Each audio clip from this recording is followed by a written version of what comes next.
ആശമാരെ വീട്ടിൽ പോകുന്നില്ലേ? കൂടെ ഇരുന്നവരൊക്കെ വീട്ടിൽ പോയി തുടങ്ങി. ഇഞ്ചി കടിച്ച കുരങ്ങനെ പോലെ ഇനി അവിടെയേ ഇരിക്കാനേ പറ്റൂ.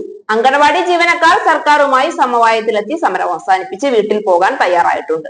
സർക്കാരുമായി 27-ാം തീയതി നടത്തിയ ചർച്ച സമ്പൂർണ്ണ സംതൃപ്തിയുള്ളതാണെന്നും പ്രതീക്ഷിച്ച ആനുകൂല്യങ്ങൾ കിട്ടിയെന്നും വളരെ സന്തോഷത്തോടു കൂടിയാണ് അംഗനവാടി ജീവനക്കാർ മാധ്യമ പ്രവർത്തകരോട് പ്രതികരിച്ചത്. ന്യായമായ ആവശ്യങ്ങളെ പരിഗണിച്ചും അന്യായമായതിനോടൊക്കെ കടക്കുപുറത്ത് എന്ന് പറഞ്ഞും തന്നെയാണ് പിണറായിക്ക് പണ്ടും ഇപ്പോഴും ശീലം. ധാർഷ്ട്യം കൊണ്ട് എന്തെങ്കിലും നേടിയെടുക്കാമെന്ന് കരുതുന്നത് ഒരു ജനാധിപത്യ രാജ്യത്തിൽ സർക്കാരിനോട് കാണിക്കുന്ന വലിയ നിഷേധം തന്നെയാണ്. എന്നാൽ സർക്കാരിന്റെ ശ്രദ്ധയിൽപ്പെടാതെ പോകുന്ന ന്യായമായ അവകാശങ്ങൾക്ക് വേണ്ടി സമരമോ ആവശ്യങ്ങൾ ഉന്നയിച്ചുള്ള പ്രതിനിധികളുടെ ചർച്ചയോ ശ്രദ്ധയിൽപ്പെട്ടാൽ തീർച്ചയായും അത് അനുവദിച്ചു കൊടുക്കും എന്നുള്ളതിന്റെ ഉത്തമ ഉദാഹരണമാണ് അംഗനവാടി ജീവനക്കാരുടെ ഈ സംതൃപ്തി.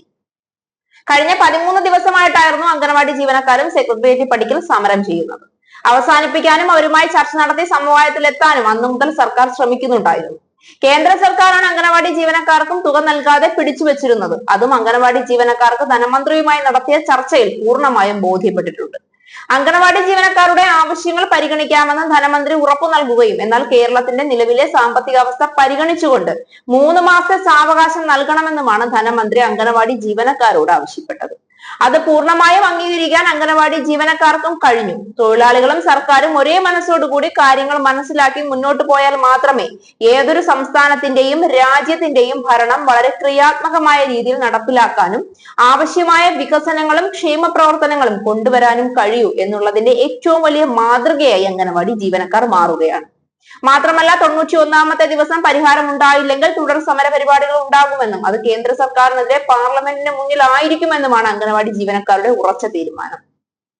സംസ്ഥാന സർക്കാർ മാത്രമല്ല കേന്ദ്ര സർക്കാരും കൂടിയാണ് തങ്ങളുടെ ആനുകൂല്യങ്ങൾ അനുവദിക്കേണ്ടതെന്നും കേന്ദ്ര സർക്കാരിന് ഒരുപാട് കാര്യങ്ങൾ ചെയ്യാനുണ്ട് എന്നുമുള്ള വ്യക്തമായ ധാരണയും ബോധവും അവർക്കുണ്ട് എന്നതാണ് ആശമാരെ വെച്ച് നോക്കുമ്പോൾ അംഗനവാടി ജീവനക്കാരുടെ മേന്മ എന്ന് പറയാം. ഇപ്പോഴും 12,500 രൂപയ്ക്കാണ് തൊഴിലാളികളായിരിക്കുന്നതെന്നും അങ്ങനെ തുടർന്ന് പോകാൻ സാധിക്കില്ല എന്നുമാണ് അംഗനവാടി ജീവനക്കാരുടെ പക്ഷം. 3 മാസ സമയം അനുവദിച്ചിരിക്കുന്നത് സംസ്ഥാന സർക്കാരിന് അംഗനവാടി ജീവനക്കാരുടെ മറ്റു കാര്യങ്ങളെ പറ്റിയുള്ള പഠനത്തിന്റെ സാവകാശത്തിനാണ്. എന്തുതന്നെയായാലും ഇത് ആശമാർക്ക് ഏറ്റ വല്ലാത്തൊരു തിരിച്ചടിയാണ്. ഇന്ന് സംസ്ഥാന സർക്കാർ ചെയ്ത 2 പ്രധാനപ്പെട്ട തൊഴിലാളി വർഗ പ്രസ്ഥാനത്തിന്റെ പ്രശ്നങ്ങൾ പരിഹരിച്ചതാണ്. 1, തൊഴിലുറപ്പ് തൊഴിലാളികൾക്ക് ശമ്പളം കൂട്ടി അനുവദിച്ചതും 2, അംഗനവാടി ജീവനക്കാരുമായി സമവായത്തിൽ പിരിഞ്ഞതും. എന്നാൽ കൃത്യമായ നീതി ലഭിക്കുന്നതല്ല തങ്ങളുടെ ആവശ്യമെന്നും പിണറായിയെ താഴെയിറക്കുകയാണ് എന്നും ഉറച്ചു വിശ്വസിച്ചുകൊണ്ട് മറ്റു പാർട്ടിക്കാർക്ക് വേണ്ടി സ്വയം പാവ കളിക്കുന്ന ആശമാരുടെ കാര്യം ഇതോടെ വല്ലാത്ത ദുരിതത്തിലാകും. സെക്രട്ടേറിയറ്റ് പടിക്കൽ കൂടെ ഇരുന്നവരൊക്കെ അവരുടെ പ്രശ്നങ്ങൾ പരിഹരിച്ച് കാര്യങ്ങൾ തിരിച്ചറിഞ്ഞ് വീടുകളിലേക്ക് പോയി.